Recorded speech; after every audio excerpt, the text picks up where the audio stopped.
Hello friends, welcome back to my channel advance English 101। Friends, आज की इस video में हम लोग 40 एडवांस स्ट्रक्चर्स को सीखने जा रहे हैं, जिसमें सबसे पहला स्ट्रक्चर है जब भी हमें कहना हो तो दूर की बात है। जैसे कि सेंटेंस में इसे हम लोग इस तरह से कहेंगे, वह ठीक से चल भी नहीं सकता, दौड़ना तो दूर की बात है। इसके लिए हम लोग लेट अलोन का यूज़ करेंगे और इसका स्ट्रक्चर इस तरह से रहा। लीजिए, लेट अलोन का यूज़ करेंगे और कैसे यूज़ करना है, कब यूज़ करना है, वो देखते हैं। बात करते हैं इसके स्ट्रक्चर की। तो सबसे पहले हमें ये मालूम होना चाहिए कि इसमें दो क्लॉज होंगे। सबसे पहले निगेटिव सेंटेंस को हम लोग बोलेंगे, उसके बाद लेट अलोन का यूज़ करेंगे, उसके बाद वर्ब की फर्स्ट फॉर्म को यूज़ करेंगे। जैसे कि मैं ठीक से चल नहीं सकता, दौड़ना तो दूर की बात है, तो इसके लिए हम लोग कहेंगे I can't even walk properly let alone run. यहाँ तक कि वह हिंदी सही से बोल नहीं सकता, अंग्रेजी बोलना तो दूर की बात है। Even he can't speak Hindi properly let alone speak English. खाना तो दूर की बात है, उसने तो पानी तक के लिए नहीं पूछा। He did not even offer me water let alone food। मैं तो एक कदम भी नहीं चल सकता, दौड़ना तो दूर की बात है। I cannot walk even a step properly let alone run। I can't walk even a step properly let alone walk। Next है प्यार करना तो दूर की बात है, वह तो मेरे बारे में सोचता तक नहीं। He doesn't even think about me let alone love। वह तो अंग्रेजी में एक छोटा सा सेंटेंस तक नहीं बोल सकता, धारा प्रवाह अंग्रेजी बोलना तो दूर की बात है। He cannot speak even a small sentence in English let alone speak English fluently। He can't speak even a small sentence in English let alone speak English fluently। चाय पिलाना तो दूर की बात है, यहाँ पिलाने के लिए ऑफर वर्ड का यूज़ करेंगे। उसने हमें पानी तक के लिए नहीं पूछा। He did not even offer us water let alone offer tea। एक कप चाय देना तो दूर की बात है, उसने मुझे एक गिलास पानी के लिए भी नहीं पूछा। He did not even ask for a glass of water let alone offer tea। उससे मिलना तो दूर की बात है, तुम्हें तो उसकी झलक तक नहीं मिल सकती। इस सेंटेंस में निगेटिव सेंटेंस को पहले उठाएंगे हम लोग। You can't even get her glimpse let alone meet him और मीट हर। कार चलाना तो दूर की बात है, मेरे पास एक साइकिल तक नहीं है। इसमें भी हम लोग निगेटिव सेंटेंस को पहले उठाएंगे। I don't have even a bicycle let alone drive a car.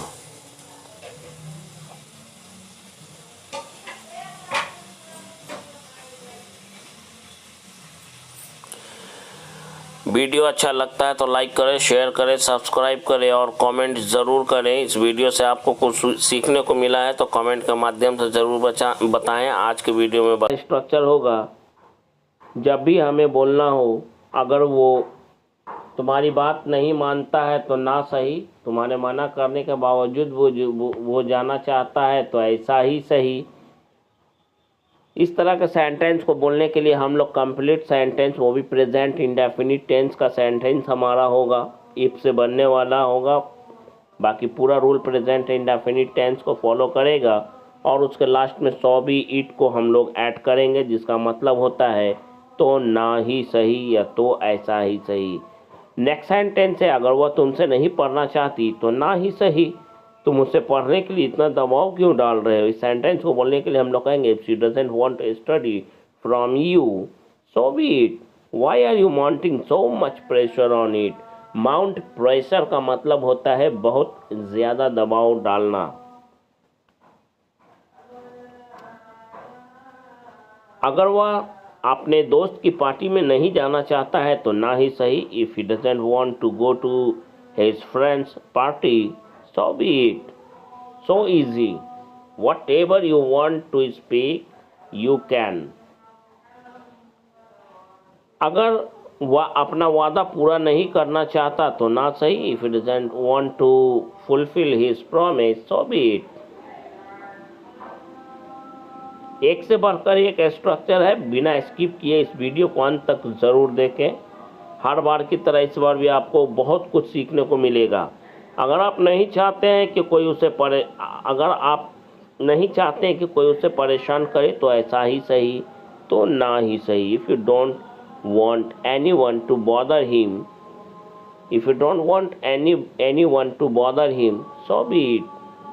अगर आप नहीं चाहते कि कोई उससे परेशान ना करे तो ऐसा ही सही, ऐसा ही होगा। नेक्स्ट हमारा स्ट्रक्चर है, जब भी बोलना हो अब तो सो जाओ, अब तो सुधर जाओ, अब तो बुला लो, अब तो अंदर आने दो, या फिर कहना हो अब तो अंदर आ जाओ, अब तो जाने के लिए हाँ बोल दो, अब तो मान जाओ यार, अब तो बता दो यार, या अब तो बताओ। इस तरह के सेंटेंस को बोलने के लिए हम लोग इस स्ट्रक्चर के रूल को फॉलो करेंगे। सबसे पहले एटलीस्ट, अगर सब्जेक्ट है तो इसके बाद सब्जेक्ट भी डालेंगे, नहीं तो वर्ब है तो वर्ब की फर्स्ट फॉर्म को डालेंगे। उसके बाद सेंटेंस के बचे कुछ भाग को अदर वर्ड में डालेंगे, उसके बाद नाउ का यूज़ करेंगे। अब तो सो जाओ, इस सेंटेंस को बोलने के लिए हम लोग कहेंगे एटलीस्ट स्लीप नाउ। अब तो जाग जाओ, at least wake up now, at least wake up now. अब तो बैठ जाओ, at least sit down now, at least sit down, या फिर यूँ कहें एटलीस्ट सिट नाउ। अब तो उसके साथ जाओ, at least go with him या go along with him now। सुबह हो गई है, अब तो जाग जाओ, at least it's morning, या फिर यूँ कहें it's morning, at least wake up now, it's morning, at least wake up now। अब तो मेरा नंबर अनब्लॉक कर दो, at least unblock my number now।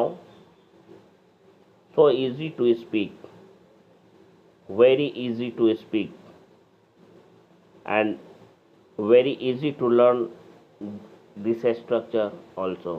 अब तो सो जाओ, at least sleep now, at least sleep now।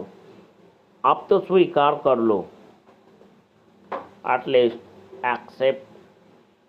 अगर कोई आदमी है तो हिम हर का यूज़ करेंगे, कोई चीज़ है तो इट का यूज़ करेंगे। at least accept it now, at least accept him now।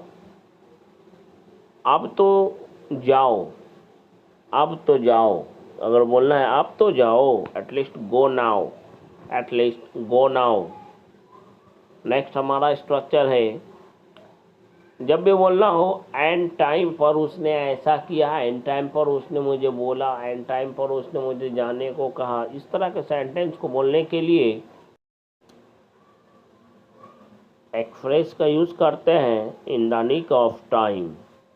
In the nick of time जिसका मतलब होता है बिल्कुल सही समय पर, एकदम एन मौका पर, जिसका ये अर्थ होता है in the nick of time, बिल्कुल सही समय पर, या फिर यूँ कहें एन मौका पर। सेंटेंस बनाने के रूल की बात करें तो सबसे पहले अपने कंप्लीट सेंटेंस को बोलेंगे, उसके बाद लास्ट में हम लोग in the nick of time का यूज़ करेंगे। ये एडवांस स्ट्रक्चर है मेरे भाई, इसे सीख लीजिए।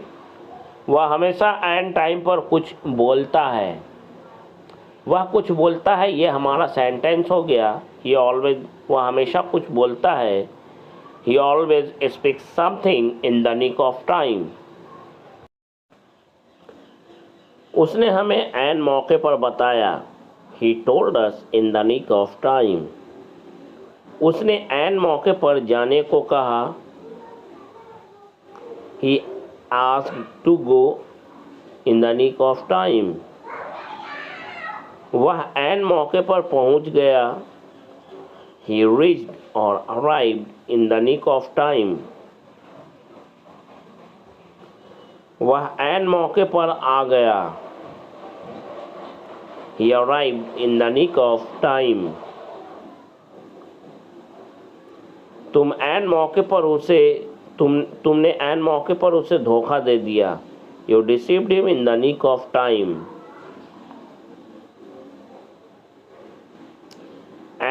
एन मौके पर तुमने ऐसा क्यों किया? Why did you do so in the nick of time? एन मौके पर मुझे उसके बारे में पता चला। I came to know about him in the nick of time. I came to know about him in the nick of time. एन मौके पर उसने तो हम सबका होश ही उड़ा दिया। फ्रिक आउट का मतलब होता है होश उड़ा देना। He freaked us out in the nick of time, या फिर यूं बोले he freaked out to us in the nick of time। दोनों में से किसी एक तरह से हम लोग बोल सकते हैं। नेक्स्ट हमारा स्ट्रक्चर है, जब भी हमें बोलना हो इससे अच्छा तो हम किसी और को बता देते, इससे अच्छा मैं किसी और को बता देता, या इससे अच्छा तो तुम कुछ बोलते ही नहीं, इससे अच्छा तो मैं ऑफिस चल ही जाता, इससे अच्छा तो मैं उसे सब कुछ बता ही देता, इससे अच्छा तो मैं आईफोन ही ख़रीद लेता। इस तरह के सेंटेंस को जब भी बोलना हो बड़े ही आसानी से हम लोग इस सेंटेंस को बोलेंगे। इसका सेंटेंस बोलने के लिए हम लोग सबसे पहले इसके स्ट्रक्चर को सीखेंगे। इसका स्ट्रक्चर है, सबसे पहले हम लोग कहेंगे I would be, it would be better, उसके बाद इफ़, उसके बाद सब्जेक्ट, उसके बाद वर्ब की सेकेंड फॉर्म, उसके बाद ऑब्जेक्ट। यानी कि मिला जुला के ये स्ट्रक्चर बिल्कुल ही आसान है। सबसे पहले इट वुड बी, उसके बाद इफ़, उसके बाद पास्ट इंडेफिनिट टेंस को हम लोग फॉलो करेंगे। इट वुड बी बेटर, इससे अच्छा तो तुम हाँ ही बोल देते। It would be better if you said yes. It would be better if you said yes. इससे अच्छा तो मैं किसी और को बता देता। It would be better if I said to someone else. Someone else का मतलब होता है किसी और को। To someone else, किसी और को। इससे अच्छा तो तुम कुछ बोलते ही नहीं। It would be better if you didn't tell anything to anyone. किसी को कुछ बोलते ही नहीं। इससे अच्छा तो तुम ऑफिस चल ही जाते, इससे अच्छा तो मैं ऑफिस चल ही जाता। It would be better if I went to office. It would be better if I went to office. इससे अच्छा मैं उसे सब कुछ बता ही देता। It would be better if I told him everything about everything, या टोल्ड हिम एवरीथिंग। इससे अच्छा तो मैं आईफोन ही खरीद लेता। It would be better if I purchased an iPhone. इससे अच्छा तो मैं एक महंगी बाइक ही खरीद लेता। It would be better if I bought or if I purchase a bike.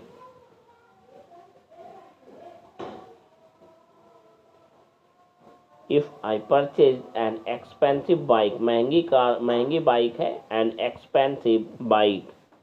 इससे तो अच्छा मैं अंग्रेजी बोलना सीख ही लेता। It would be better if I learn की सेकेंड फॉर्म लर्न है। If I learn to speak English. आपने इस आदमी को ज़रूर कहीं देखा होगा। ये आ गया एंटिसिपेशन की बात, अनुमान लगाने की बात। ध्यान से सुन लेंगे इसके बारे में, सेंटेंस को बाद में पढ़ेंगे। इसके बारे में जो बता रहा हूँ उसे सुनिए ध्यान से, कि जब भी पास्ट की बात को एक अनुमान के तौर पर रखकर जब हम लोग बोलते हैं, अनुमान लगाते हुए बोलते हैं, इसके लिए हम लोग, जैसे कि पहला सेंटेंस है, आपने इस आदमी को ज़रूर कहीं देखा होगा। इसमें श्योरिटी नहीं है बल्कि प्रोबेबिलिटी है, एक संभावना है। इसे बताने के लिए हम लोग यहाँ पे मस्ट हैव प्लस वर्ब की थर्ड फॉर्म का यूज़ करेंगे। ध्यान रखेंगे एकदम, इस बात को आप अपने दिमाग में बिठा लीजिए कि ज़रूर किया होगा, ज़रूर देखा होगा, ज़रूर खाया होगा। उसके लिए शुड, ये मस्ट हैव प्लस वर्ब की थर्ड फॉर्म का, सॉरी मैंने शुड पहले बोला, शुड नहीं होगा, शुड गलती से मैंने बोल दिया है। मस्ट हैव प्लस वर्ब की थर्ड फॉर्म को हम लोग फॉलो करते हुए सेंटेंस को बोलेंगे और बनाएंगे। पहला सेंटेंस है आप उससे पहले कभी ज़रूर मिले होंगे। You must have met him before. आपने सलमान खान की वो मूवी ज़रूर देखी होगी या देखा होगा। You must have watch this movie of Salman Khan. Salman Khan की ये मूवी आपने ज़रूर देखी होगी। You must have watch this movie of Salman Khan. उसने अपनी माँ से ज़रूर झूठ बोला होगा। ही मस्ट हैव लाइड, या फिर लाइट की जगह पे told a lie to her mother का भी हम लोग यूज़ कर सकते हैं, बोल सकते हैं। उसने प्रिंसिपल से ज़रूर तुम्हारी शिकायत की होगी। He must have complained against you to the principal. उसने ज़रूर तुम्हें गाली दिया होगा। He must have abused you. He must have abused you. कोई काम ज़रूर किया होगा, इसके लिए must have प्लस वर्ब के third form. Keep it in your mind. Never try to forget this structure, because this structure is most important for a spoken English. उसने principal से ज़रूर तुम्हारी शिकायत की होगी। He must have complained against you to the principal.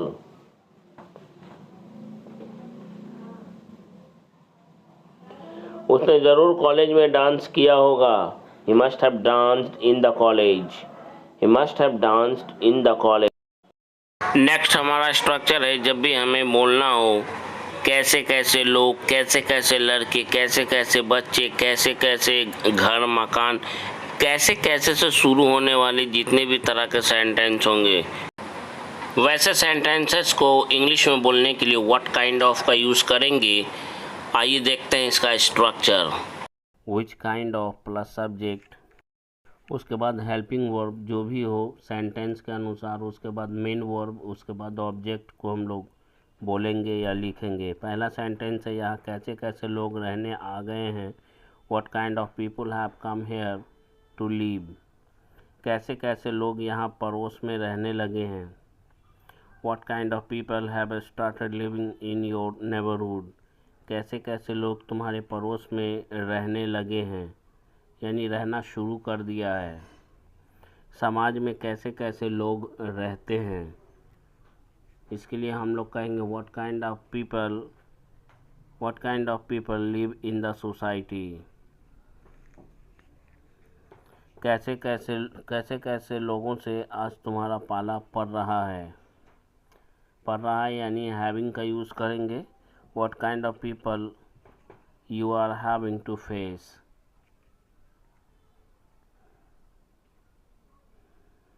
कैसे कैसे लोग यहाँ आ गए हैं। विच काइंड ऑफ या what kind of people have come here, तुम्हें पता नहीं वह कैसे कैसे लोगों से मिलते रहता है। You don't know what kind of people he keeps on meeting.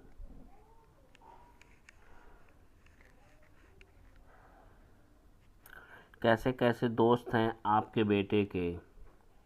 What kind of friends your son has.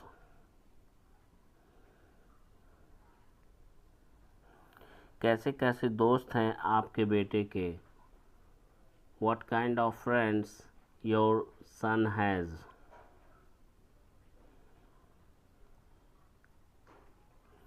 कैसे कैसे लोग हैं इस दुनिया में।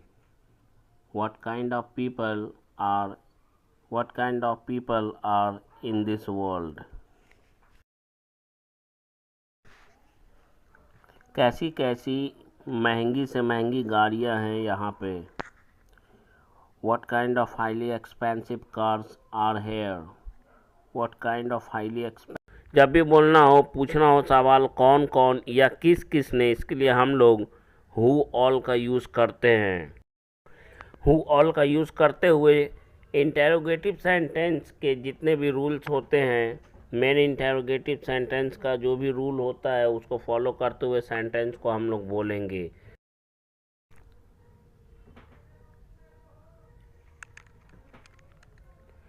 आइए देखते हैं पहला सेंटेंस। कौन कौन मेरे साथ वहाँ जाना चाहता है, इस सेंटेंस को बोलने के लिए हम लोग कहेंगे who all do want to go there with me. कौन कौन मेरे साथ आ रहा है या आ रहे हैं, who all are coming with me, who all are coming with me. Next sentence है कौन कौन अंग्रेजी सीखना नहीं चाहता, ये निगेटिव सेंटेंस है। Who all don't want to learn to speak English, ये निगेटिव सेंटेंस है। नेक्स्ट सेंटेंस है कौन कौन अंग्रेजी सीखने की तमन्ना रखते हैं या रखता है। Who all do have a desire to learn English, who all do have a desire to learn English. आप में से कौन कौन उसे नीची निगाह से देखने की कोशिश कर रहा था। इस सेंटेंस को बोलने के लिए हम लोग कहेंगे who all of you were trying to look him down. कौन कौन मेरे लिए बद्दुआ करते रहता है। Who all do keep cursing मी,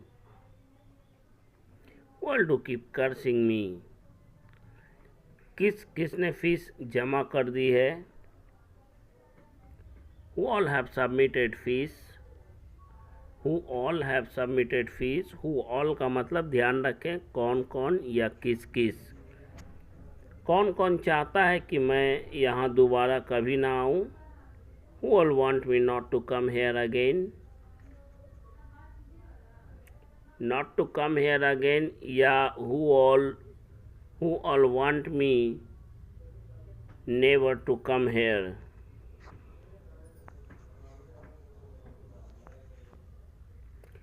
कौन कौन चाहता है कि मैं इस चैनल को जारी रखूं। Who all want me to continue this channel on YouTube। कौन कौन चाहता है कि YouTube पर मैं इस चैनल को जारी रखूं। Who all want me to continue this channel on YouTube। किस किसने अपना असाइनमेंट अभी तक पूरा नहीं किया है। Who all have not completed assignment so far। Who all have not completed the assignment so far। किस किस से या किस किस की। जब भी हमें इस तरह से जुड़े हुए शब्दों से अगर सवाल करना हो, बात करनी हो या सवाल करना हो, तब उसके लिए हम लोग whom all का यूज़ करते हैं या who all का यूज़ करते हैं। पहला सेंटेंस है वह किस किस को उस पार्टी में बुलाना चाहती थी। इसके लिए हम लोग कहेंगे whom all did she want to invite to that party। वो अपने बीमार बेटे के इलाज के लिए किस किस के पास पैसे की मदद मांगने गया था। To whom all did he go to ask for help in getting some money for the treatment of his ailing son। To whom all का मतलब होता है किस किस के पास। To whom all किस किस के पास। मैं किस किस की मदद करूं। Who all या whom all do I help, या फिर यूं कहें who all या whom all shall I help।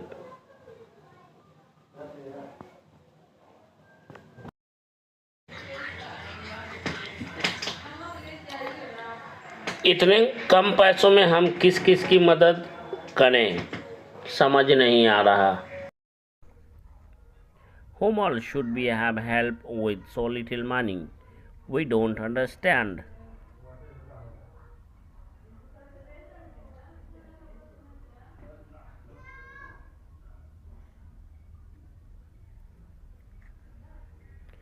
उसके पिताजी ने कल किस किस की पिटाई की थी, या फिर यूं कहें उसके पिताजी ने कल किस किस को पीटा था।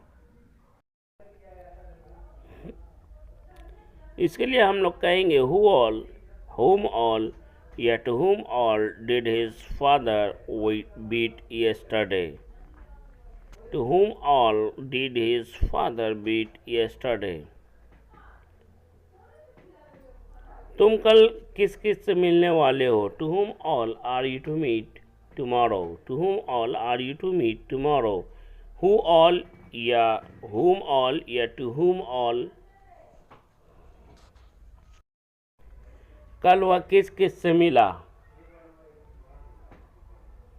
Who all या whom all did he meet yesterday? वहाँ से आने के बाद वह किस किस से मिला? Whom all did he meet after coming from here? After coming from there, not here.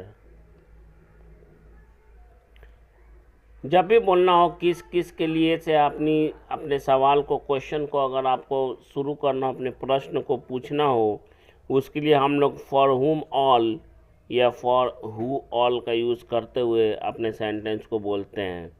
जैसे आप किस किस के लिए चाय बना रही हैं? For whom all are you making tea? For whom all are you making tea? आप किस किस के लिए चाय बना रही हैं? एक बार किस बोलना हो तो उसके लिए हम लोग कहेंगे फॉर हुम, और किस किस के लिए तो फॉर हुम ऑल।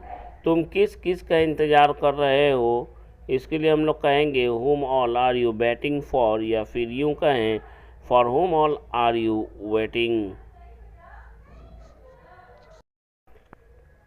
किस किस के साथ, जब भी हमें इस तरह से सवाल करना हो किस किस के साथ से जुड़े हुए शब्द के साथ आपको अगर सवाल करना हो तो उसके लिए हम लोग विद हुम ऑल का यूज़ करते हैं। तुम लोग किस किस के साथ क्रिकेट खेलते हो? With whom all do you play cricket? या हुम all do you play cricket with? With को सेंटेंस का लास्ट में अगर बोलेंगे या लिखेंगे तो ये एडवांस लेवल की इंग्लिश में ऐसा होता है, लेकिन दोनों ही तरीका सही है। आप जीडी क्लास में किस किस के साथ स्पोकन इंग्लिश की प्रैक्टिस करते हैं? With whom all do you practice of spoken English in GD class? तुम यहाँ किस किस के साथ पंगा लोगे? With whom all will you mess hair? With whom all will you mess hair? जब भी बोलना हो किस किस के खिलाफ से जुड़ा हुआ शब्द के साथ आप किसी से अगर सवाल करना चाहते हैं तो इसके लिए अगेंस्ट हु ऑल या अगेंस्ट हुम ऑल से शुरू करते हुए आप अपनी बात को रख सकते हैं और पूछ सकते हैं। जैसे उसने कल कोर्ट में किस किस के खिलाफ गवाही दी थी? इसके लिए हम लोग कहेंगे अगेंस्ट हुम all did you witness in the court yesterday? Against हुम all did you witness in the court yesterday? तुम किस किस के खिलाफ गवाही देना चाहते हो? Against whom do you want to witness? Against whom do you want to witness? तुम किसके खिलाफ हो? Against whom are you? Against whom are you?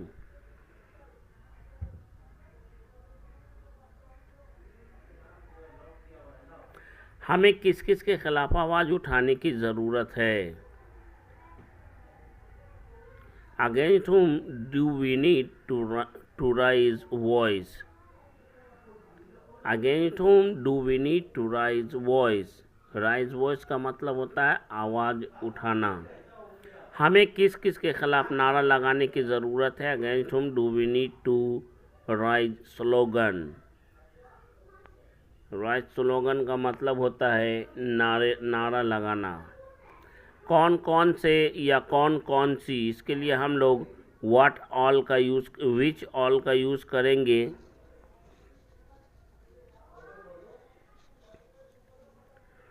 आपको कौन कौन सी किताबें चाहिए?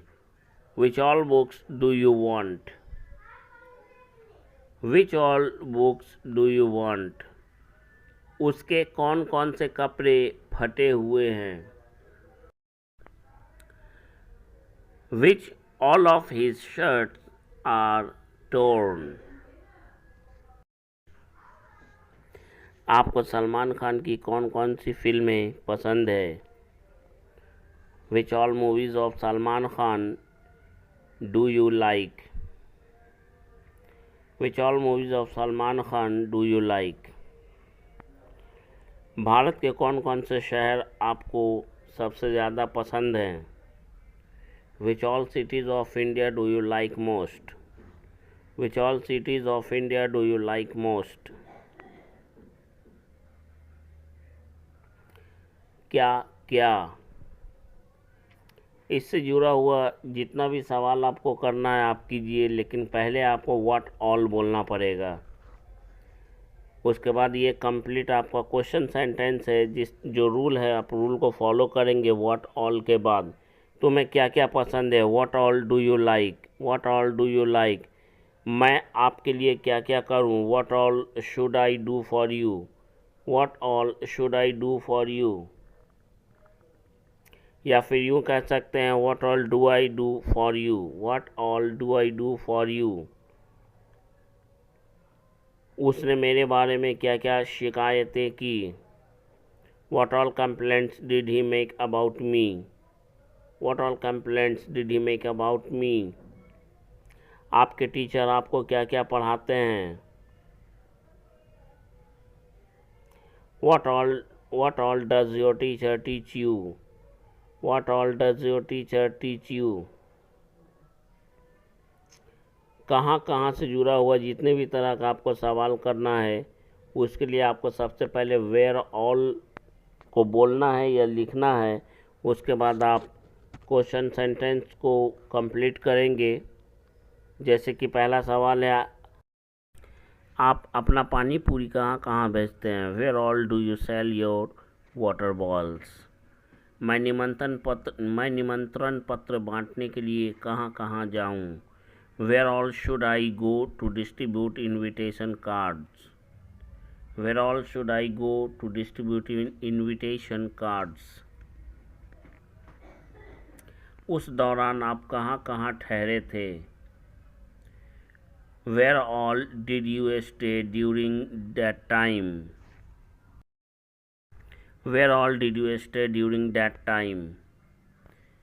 कहाँ कहाँ से, जब भी इससे जुड़ा हुआ बात आपको बोलना हो यानी सवाल करना हो और शुरुआत इसकी हो कहाँ कहाँ से, उसके लिए फ्रॉम वेयर ऑल का यूज़ करेंगे। आप इन चीज़ों को कहाँ कहाँ से ख़रीदते हैं, from where all do you buy this things, या फिर यूँ कहें where all do you buy this things from. From को सेंटेंस के लास्ट में लिखेंगे तो ये आपका एडवांस इंग्लिश हो जाएगा। बाकी तरीका दोनों ही सही है। हमें पीने का पानी कहाँ कहाँ से मिल सकता था, कैन का पास्ट फॉर्म कुड होता है, where all could we get drinking water from. या फिर यूँ कहें from where could we get drinking water.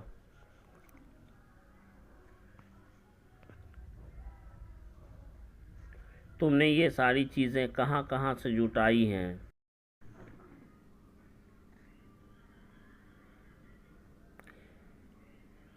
Where all have you arranged all these things from? या फिर यूँ कहें from where all have you arranged all these things. कब कब, इसके लिए when all हम लोग नहीं बोलेंगे, बल्कि इसके लिए हम लोग बोलेंगे how often। उसकी गर्लफ्रेंड कब कब उसे फ़ोन करती है, how often does his girlfriend call him या phone him, how often does his girlfriend call him। वह मॉल कब कब जाती है, इसके लिए हम लोग कहेंगे how often does she go to mall, how often does she go to mall। वह तुमसे कब कब मिला करती थी, how often did she used to meet you, how often did she used to meet you। आप कब कब चाय पीते हैं, how often do you take tea, how often do you take tea।